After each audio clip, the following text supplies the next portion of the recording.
All right, this is Justin Rohner. Welcome to Agriscaping.com. We are actually doing this podcast, a special one. This is here with Rishi Kumar. Rishi Kumar, did I say your name right? Yeah, that's right. Perfect. And Rishi's the founder of the Growing Club. You can go to thegrowingclub.com to be able to find out more about him. And he's up to some awesome stuff. We love just looking at his website and seeing how it's got a lot of good information there. He's got some great videos on YouTube as well. One great one. It's got a lot of great views on it for the chicken tractor, and it looks like he's used a similar method that I've done in the past as well. Love the chicken tractor, making it something that can move around on wheels, but that it also can sit fully flat on the ground. So it's a really cool thing. So Rishi, I really want to get to know more about you. I've never met you in person, but I've heard about you over the last few weeks as my team have been exploring other great opportunities and people that are out there doing great things with local food. Would you be able to tell us a little bit more about what you're up to right now? Yeah. We have a nonprofit organization, the Growing Club, and we've kind of changed our focus over the years. We started off doing a lot of like home garden, ecological living workshops and tours and education. Currently, we're actually focused a lot more on urban farming. We started a educational training urban farm 2.5 years ago, which we call Sarvodaya Farms, and that has we have a website for the farm too. And what we're doing there is the primary thing we're doing there is we're offering a free farmer training program for people in the LA area. And it's a 6-month program. We try to get people, from the very beginning, learning all the skills, all the knowledge, all the tools necessary to run an urban farm or just to have a home garden. And that's been a very successful program for us. We're in I think we're starting our 6th class right now. And then as the other 2 parts of our urban farming program are the CSA, which is the result of the farmer training program. So obviously we're running a farm. We've got all this produce, so we put that out through a community-supported agriculture program. And as well, we're doing a bunch of research on the farm. We're collecting data about what can be done on a farm, how much food you can grow using how much water. How you can keep chickens and how many eggs they'll lay and how much feed it'll take to feed them and how much you can compost, how much compost you can produce. And so that urban farming program has really become our focus. But we are still doing some educational lectures, workshops now and again, going out and speaking in the community, doing advocacy work. That's what we've been up to more recently. Well, that's a lot in a little bit of time and sharing. Obviously, it took a lot more time than you sharing now to create this whole event and all this stuff that you got going. Am I right? Yeah. It's been a long process, and a difficult process at many times. But we're at a point now where we really like what we're doing. The urban farming world in LA is a cool space to be in, and we focus on education. We like working with people, and so we really enjoy offering that program, the farmer training program, and we've seen a lot of benefits come from it. That's awesome. So tell me a little bit more about how you got started with all this. I mean, this isn't something that just anybody's they're going to school for specifically, but where did this all start for you? Yeah, I mean, ironically, I actually have a degree in computer science. I went to school, San Diego, for computer science, and actually I just got tired of it after about 2 years, and I started looking for something to do that would be more outdoors. I was learning more about food and what healthy food is. I was learning about like what organic food is. And I just got interested in, I wanted to grow my own food and learn how it grows, learn what goes into it. So I started a garden with my mom at my parents' home while I was in school. I also started a community garden on my college campus, which is UC San Diego, and that community garden is actually still there today. And I also spent 2 summers before and after college working on an organic farm in India, and so that's how I initially got into it, and then basically wanted to do something in the world of farming, and so I started a garden. I kept going with the garden at my parents' house and turned that into another educational demonstration space, which is how I got into the urban farming world of LA. And so your parents live there in LA as well with you? Yeah. We the garden at my parents' home, we call it the growing home, and that became a major focus of my work starting in like 2011, and we became pretty well known for it. There was a lot of news media done on it, videos. We were actually in a documentary called Urban Fruit, which is now on Amazon Prime. And we just did a lot of workshops, tours, and then helped other people set up gardens, school gardens. So that was the jumping off point, really. So tell us a little bit more about that Urban Fruit. So the Urban Fruit movie that you were part of. How did that come about? Well, I'd been running the garden at my parents' home for a while, and I had just taken the UC Master Gardener course in LA, and I got an email on there saying that someone was looking to make a documentary on urban farming in LA, and just emailed this person and told them about your farm, and so I did it. I don't know, I thought, okay, maybe that would be something cool to be a part of. So I emailed the guy. His name's Roman Zenz. He's now a friend of mine, and he was just looking to show a little bit about the world of urban farming in LA and why people do it, what people are doing. And he came by and he saw the place, and I think he said that our garden was the most fantastical garden he'd seen in LA after visiting many different urban farms to see who he'd want to include in the documentary. He was pretty impressed by ours and decided to put us in the film. Well, as you look looks like as you look on Amazon.com and you look at it, you actually pulls up the Urban Fruit movie, and it has your name, Rishi Kumar, as one of the first names, as the first name in the entire thing. So you definitely appreciated what you did there, I guess, huh? Yeah, it was a really fun project to be involved in.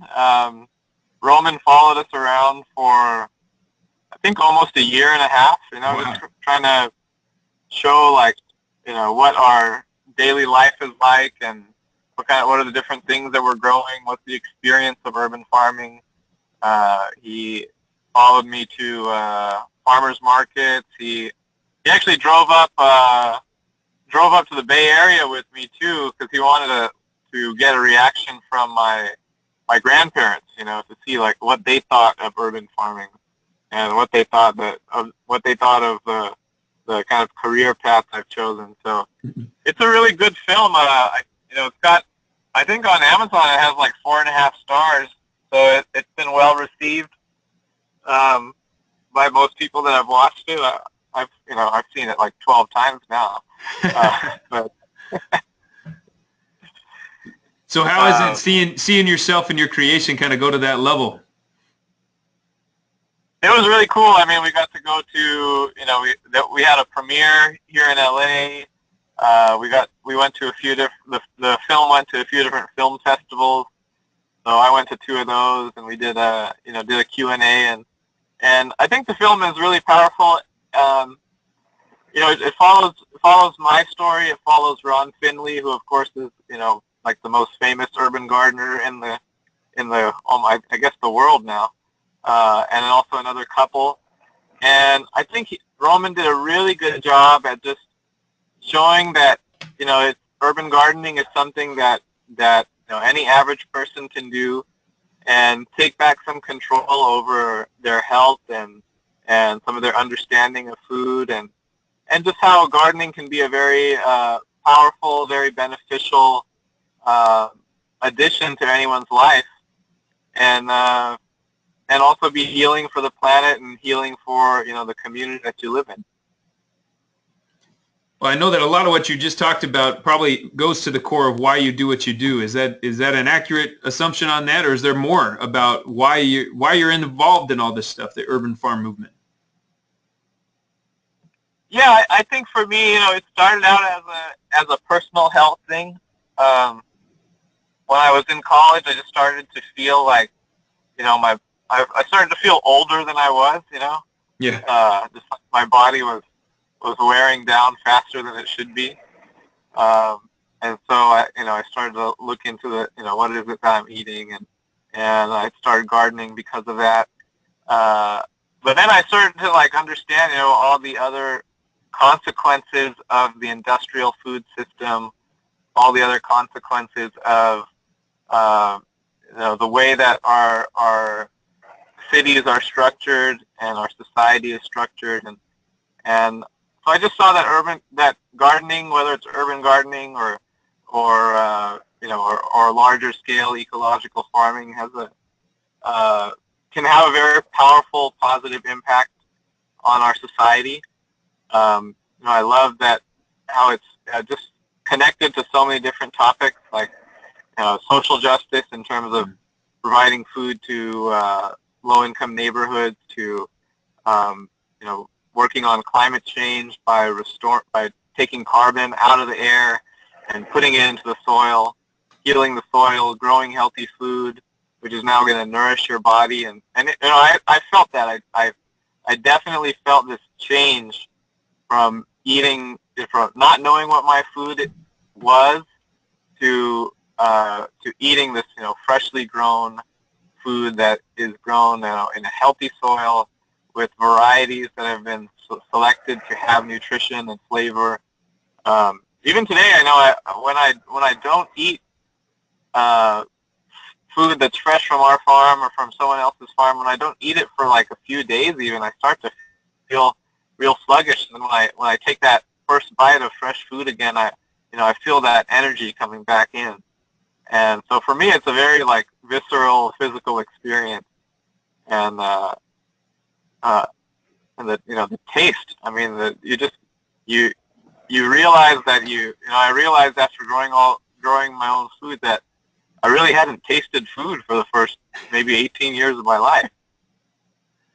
It's like your tongue got it, but the rest of your body didn't, right? It's like there's a different experience that you can have with food that's fresh grown, naturally grown, and allowed to mature to its full extent right there, within 5 feet of you, as opposed to the stuff that you get on the shelf or in a package, right?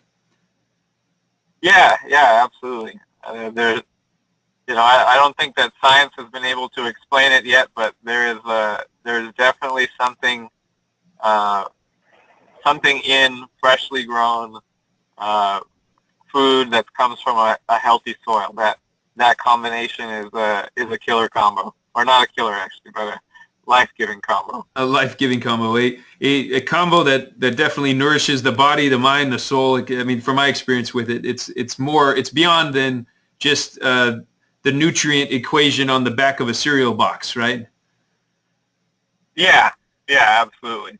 It's like it's not just a bunch of chemicals. There's other things going on that all the scientists are trying to explain and replicate. But nature had it to begin with. That was the first science, right? Right. What are some of the big questions that tend to come up for people that are just trying to get started in growing their own garden? What kind of big questions do you feel are out there that people are asking? I think the primary thing that I find when I go out is people still have a very low understanding of soil. How does what's going on in the soil? How do you make soil healthy? You know, how does the soil, people don't understand that soil is a living organism.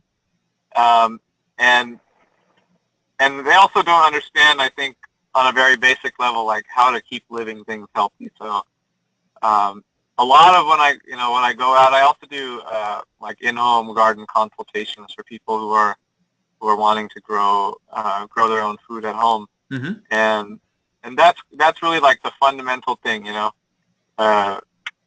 The soil's unhealthy, the tree is unhealthy, so the water's not going into the soil, so they're overwatering because, you know, the water is not penetrating, so they think they got to water because the plant is wilting, and then end up killing the plant because now the soil becomes waterlogged, goes anaerobic, and the tree dies. You know, that's like a very common sequence of events, I think, with a new home gardener.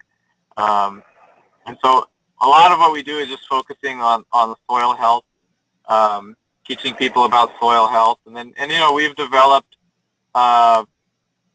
we've identified some of the methodologies, some of the techniques that work best in our area, given the resources that we have to bring the soil back alive. So, you know, what we're doing on an urban scale with a lot of, you know, we have a lot of organic matter just floating around us in these trucks in LA. You know, we have tree trimmings, we have horse manure, we got food waste, we got coffee grounds, juice pulp, cardboard. We got all this material floating around us, and a lot of it being thrown away into a landfill. And so a lot of what we do is just teaching people, you know, here, go outside, you know, look around and see where is all this soil, food for the soil going, and how can you redirect it into your garden and into your soil. So, you know, we talk a lot about lasagna mulching, we talk a lot about composting, just, you know, mulching in general. Keep feeding the soil is kind of the motto, you know. I love it. And so what are some of the challenges you find in those urban environments with doing that type of thing? I mean, doing composting, from my experience, a lot of people just think it's going to be this ugly, smelly mess, and they don't want to smell it, they don't want to see it, and municipalities kind of hold suit to that same perspective. What's been your experience with that? Yeah. I mean, that's definitely the initial reaction. You know, most people who compost, I think, or who have experienced compost, haven't experienced proper composting. You know, I think a lot of it stems from these black plastic bins that the cities give out all over the place, and they say, this is a compost bin. And, you know, what do you do with that? You just throw your food waste in it, and you keep piling it up. And what happens is, you know, of course, is that goes anaerobic. It starts to smell. There's flies. Like, so I think there was some miscommunication there that caused everyone to associate composting with bad smells and odors and flies. So that's actually part of what we do at our farm. We have a you know, like a mini composting operation going there on about 1,000 square feet of land, and we make our own compost piles. All that compost, we provide all of our own compost for our farm, and we show people you know, what's the proper way to do a hot compost pile, showing them how to mix the different ingredients together and, you know, in the different layers, and monitoring the moisture and the temperature, and turning the piles on time. So that's, you know, that's a lot of what our work is I think a lot of people are just living in an urban world, so disconnected from these concepts, you know, from not even just compost, but just, you know, what does it look like to grow food? What does it look like to compost? What does it look like to have chickens? You know, people are afraid of chickens. People are afraid of bees, and so a lot of what we do is just to, like, have those things so that when people come by, we can be like, here, look, like, this is what it is. you don't need to be afraid of it anymore, because obviously, like, here it's pleasant, you know. You're on this beautiful farm. You're surrounded by beautiful vegetables. It smells like, you know, all the different flowers we're growing, and you know, the chickens are squawking in the back. It doesn't smell like chicken poop. Compost piles are there. You know, 10 giant compost piles. You don't smell those. So I feel like a lot of it is just, you know, demonstration and tours and opening up our spaces. People, it's probably a lot of the biggest impacts that we can have. So on that, what would be your vision, your ideal community? You know, if you have got an urban environment where you're at right there, what would it look like? What would it feel like to be in the ideal community that's got urban farming figured out? That's a good question. I you know, I think it would just be, I think about this quite often when I'm driving down the street, and I just imagine, you know, how wonderful it would be if every home I pass by, instead of having, you know, the lawn and the trimmed hedges, would have either, you know, food growing, or have native plants and native flowers. You know, I think we have this kind of way of developing our communities where the neighborhood is an imprint on the ecosystem rather than a reflection of the ecosystem. You know, we have the same model that we kind of stamp out everywhere. Same look home, you know, like they have the same style, especially the new ones are just like so uniform looking. You know, same kind of house with the same kind of plant, same kind of lawn, and the same kind of shrubs all the way down the street. And I think it would be so much more inviting, beautiful, you know, a nice place to live if we could be surrounded by the plants that are nourishing us, and that are nourishing all the other living beings that we live with. You know, I just went to the California Poppy Preserve a few weeks ago, and, you know, just saw these miles and miles of poppies, because this year we had the super bloom. And I was just thinking, like, you know, there's no reason that we can't have the super bloom in our cities. There's no reason that, you know, we couldn't have streets where instead of people having lawns, they had fields of poppies. And you know, what kind of benefits would that bring to that community? What kind of benefits would it bring for people to be growing? You know, I realize, like, not everyone has the time to grow tons of vegetables at home, but I think we have the time to plant fruit trees. You know, we could have the whole street lined with fruit trees. We could have fruit trees in every front yard. You know, the green waste truck could come by, and instead of picking up the green waste bin, you know, just empty the green waste bin into the truck, shred it all up, and then give you a shredded mulch back that you could spread around your trees. I think that would be a really nice, easy system. You know, not much additional effort on anyone's part, and we get to live in a more abundant and unified community. Yeah, and when I ask myself the same question as I'm driving around too, and it is hard to point exactly what is the ideal yard, but I think what you're describing right there is perfect. You know, it's a completely integrated community. It's a community that all inputs recycle within the same community, as opposed to having to go outside and then shipping and importing a bunch of stuff back in, and then shipping a bunch of waste back out. It's like, well, that's not real waste. That's something we can recycle and then replenish. Is that kind of what you're saying too? Yeah. Yeah. People need to. I actually think we should stop using this word waste. You know, I don't think that's it's not a valid concept to me anymore. We need to start identifying waste. What you mean by waste is you just mean a misplaced resource. And so we have to find a place for all these resources that we're now either dumping in the landfill or flushing into the ocean, you know, or I mean, that's or dumping into the air, right? We're just polluting, polluting our water, polluting the earth, and polluting the air by misplacing resources, too much resource into them, more than the ecosystem can handle.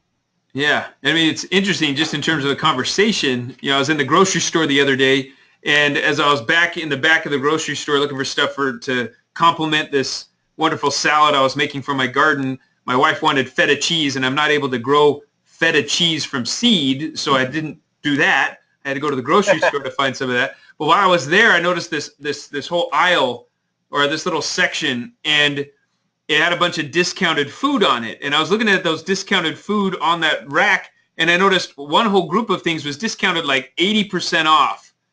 And it was because it was mislabeled.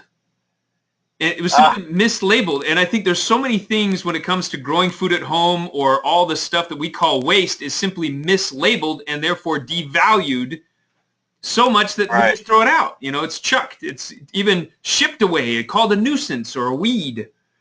And and it's really just mislabeled stuff. I mean, my chickens, for instance, there's a lot of prejudice out there we found within the communities around chickens. You say the word, and all of a sudden it's like, oh, no, those aren't allowed in this neighborhood. And I live in an HOA.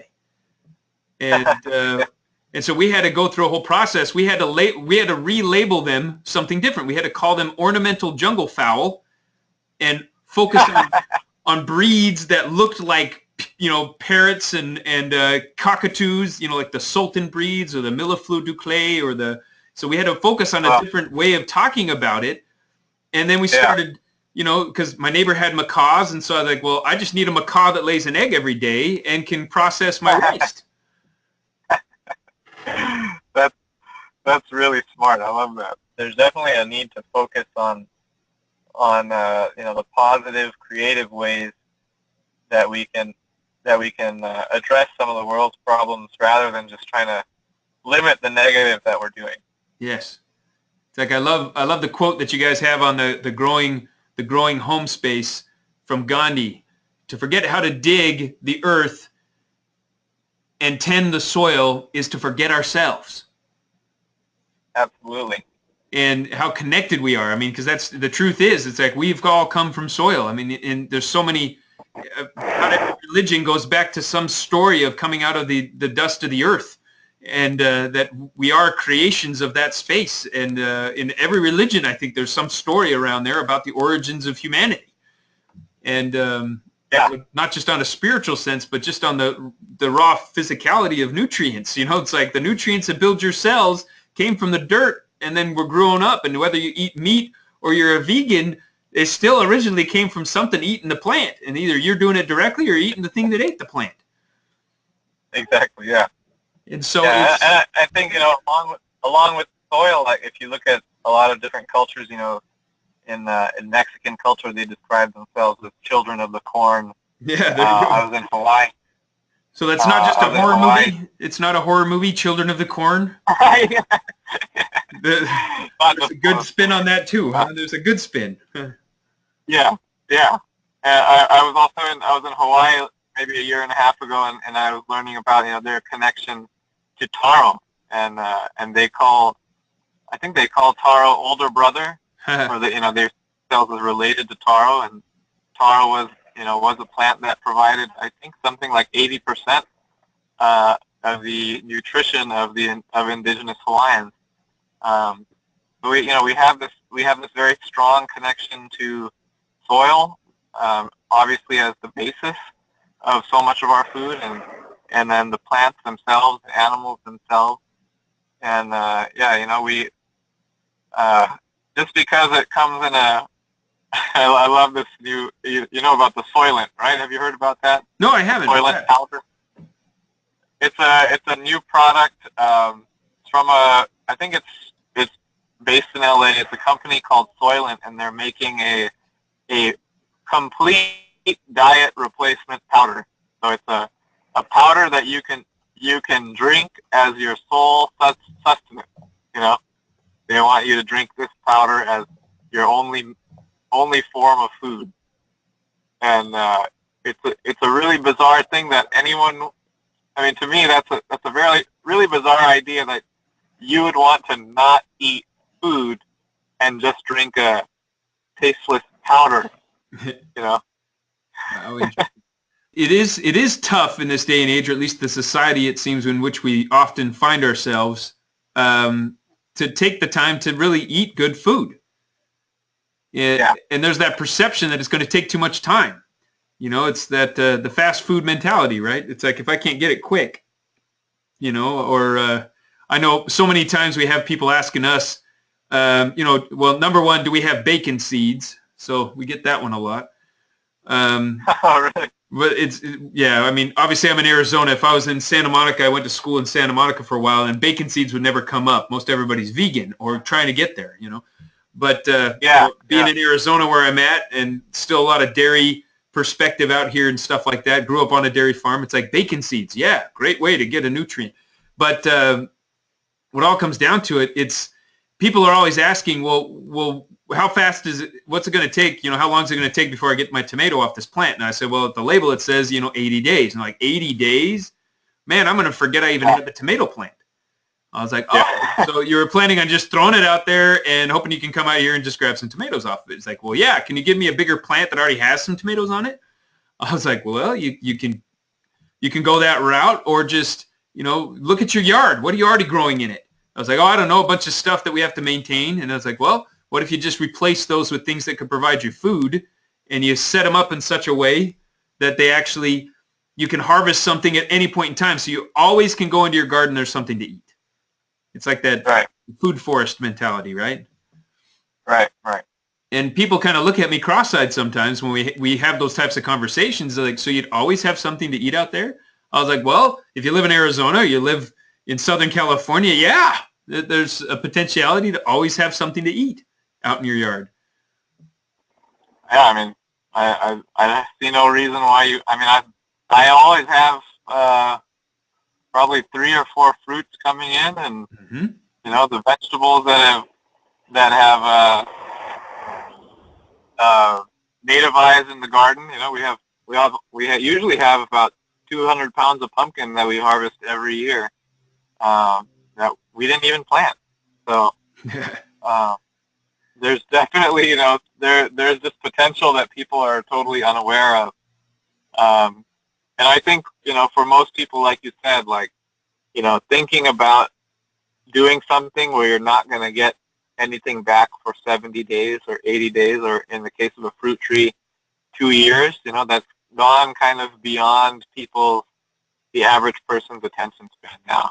And when I tell my friends from high school, I'm planting fruit trees that are going to fruit in 3 years, or, I've been growing this, I had this mango seedling that we started maybe 5 years ago, and I grafted it 2 years ago, and now it's, finally going to give us our first fruit after 5 or 6 years.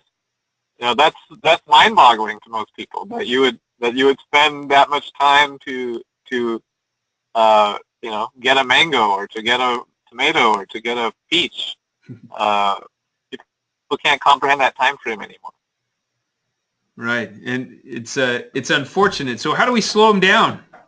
How do we slow people down? How do we help make this shift happen? What do you think? That's another interesting question. Yeah, I think a lot of it, it just has to do with people, especially in our urban areas.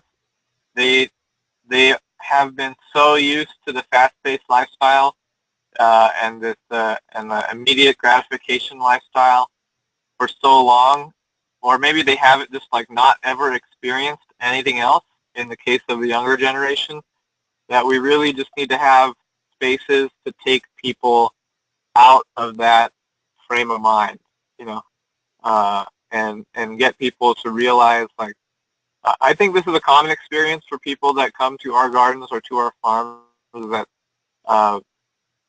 they're not used to seeing so much life.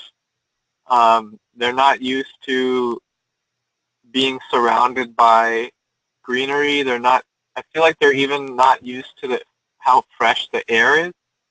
and it kind of hits them, like they're surprised. I think when they come to our gardens, they're surprised by the physical sensations that they're having, and that they haven't had those, for a long time, or they've never had those before. And I think it takes something like that to kind of shock you out of your status quo. You need something that just kind of jolts you and hits you and says, like, okay, there's something, there's something going on here, something that I don't understand, that doesn't fit into my frame of reference, and so I need to learn about this more, and I need to experience more of this and figure out what it's all about. I think that's been pretty much our strategy, is just to make gardens that shock people, that have so much going on that people are almost a little confused as to how we did it. Yeah, that's a perfect way to look at it. And from my experience interviewing people about their gardening and how they got into it, for the majority of them, they only got into gardening when something shocked them, but it was often in the negative. It was their health. And their doctor said, you need to eat more of this, you need to do more of this, you need to pay more attention to your health. So that's the one side. So again, we were talking before, it's like there's this negative things that, mislabeling or whatever, but then we got this other side that we're wanting to cultivate. Like, we want to focus our attention on what good there is, to shock people in a positive way. I love that you're doing that. That's a perfect way to do it. I think that's because that's proactive. The proactive way to slow people down is to inspire them, to shock them into experiencing a space like they've never experienced before. Yeah, actually, one of the most common comments we've gotten when people come and visit the growing home is, they come into the backyard and they say, many people have said this, they say, I feel like I'm in a different country. And you're just in this small little, 5,000 square foot yard, but you're surrounded by all these fruit trees and vegetables, and I've taken out a lot of the concrete and covered up the brick walls, and built these nice trellises, and that, I think that's what it takes. You really have to, like, create your different reality. And I think also, from my experience, it really changes your mental space to live in that kind of environment. Like, I actually have a lot of trouble, like, staying in apartments or condos now, where I just feel so closed in. I get a little bit anxious. Mm-hmm. And I've gotten used to this more, like, open space where I feel like my mind has, I have space to think, and I have at least, some, when I go out in the garden, it's like this little, it's a mental relaxation space. Gets me, like, allows me to center myself again and evaluate, okay, what's going on right now? Like, is this what I want to do? Is this working well? And I think people don't have those spaces anymore. We're just kind of, running around like the chicken with its head cut off. Well, it's funny that you even mentioned, in the traditional space, you feel anxious there. See, and in our traditional medicine or traditional perspective on that, it's like, well, that's something that requires diagnosis. You need to go and get diagnosed with something. If that's right in space, and you forget that it's the space that kind of created that anxiety or whatever, that kind of starts showing up, feeling kind of crammed in or whatever, and people go and get drugs for that. You can just go and medicate it rather than go and be inspired someplace else. So I love that. It's like you're either going to be diagnosed or you're going to be thrown into a different perspective. And I wonder how many diagnoses out there are really coming from just the routines of traditional living, as opposed to what could happen if they just started changing their diet. Rather than a diagnosis, get a diet. Get a new diet of time. A new diet for your time, and a new diet on your plate. That where you spend that time. That I think would make a bigger difference across the board. Who needs health insurance when you're healthy? I don't know. Yeah. I think it's very indicative that, we have such a rise in mental health problems. Yeah.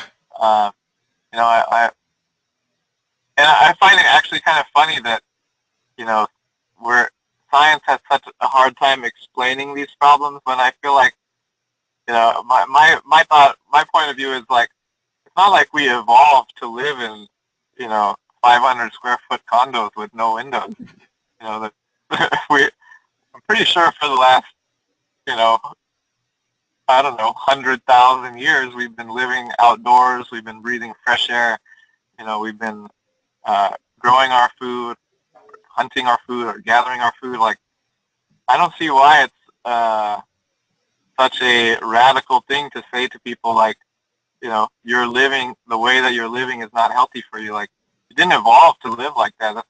All these things just came about in the last 50 years. So, you know, of course you're going to have physical health problems from living in a crammed, you know, plantless, lifeless environment. Of course you're going to have physical health problems from eating food that we haven't, you know, been eating for very long, and full of substances that haven't existed on this earth for very long. Like, I don't see why that's a controversial idea, or, you know. Well, it's against the norm. I mean, but it is kind of funny. You think about it. It's, you know, have we evolved into this space where we live in smaller spaces? I don't know. But there's a lot more people with nearsightedness than there ever has been.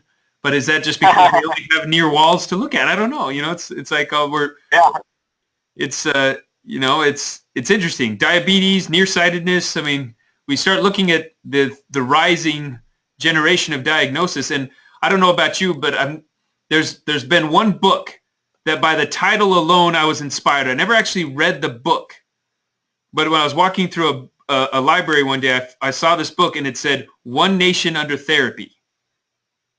I didn't read the book, but it made all the sense in the world. You know, it's like that there was an issue that people were trying to solve from externalities rather than internalities, and trying to blame something rather than to take ownership of something. And anytime we blame the externality, the external world, only we suffer. You know, it's like I heard a gal, her name is Byron Katie, good friend, has become a good friend of mine over the many years that I've known her.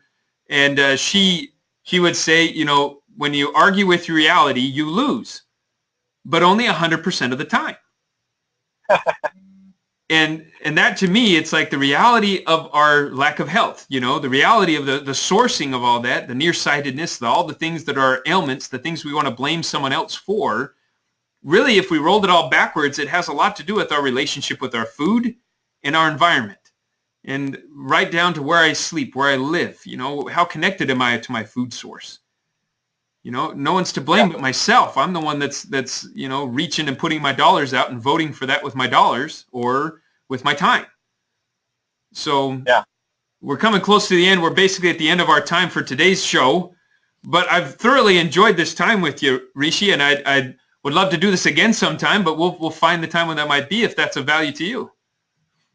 Yeah, sure. Thanks for having me on. I had a great conversation.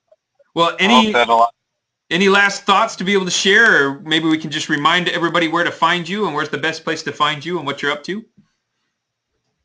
Yeah, they can go on our website, thegrowingclub.com, also sarvodhayafarms.com, and you can find the link to that from the Growing Club as well. And I would just encourage everyone to you know, get their hands in the soil, make some compost, grow something, and learn about your food.